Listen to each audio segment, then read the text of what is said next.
questions. Are you race baiting? I think that's a really lazy way of categorising asking questions about our constitutional arrangements. The Māori Party, though, they say they're upset by your questions, and they say that you're upsetting Māori around the country as well with your questions. What's your response to that?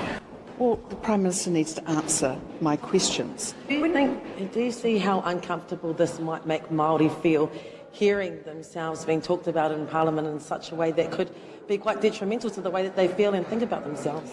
Well, I'd like all Maori to know that this is not talking about Maori. This is talking about constitutional arrangement. Isn't this essentially what is in the treaty which every New Zealander should know?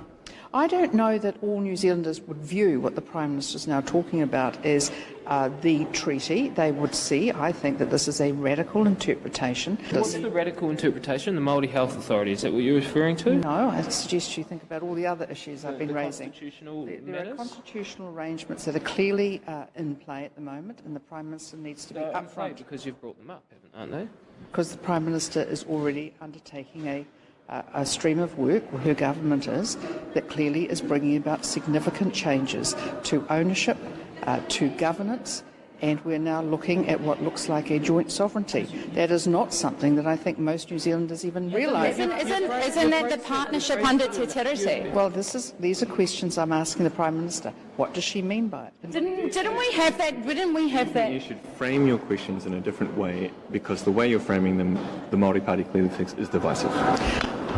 No, I think the way I'm framing the questions are within standing orders. No. Whether they're technically okay according to standing orders, do you think that you could do them in a way that the other party feels is less divisive?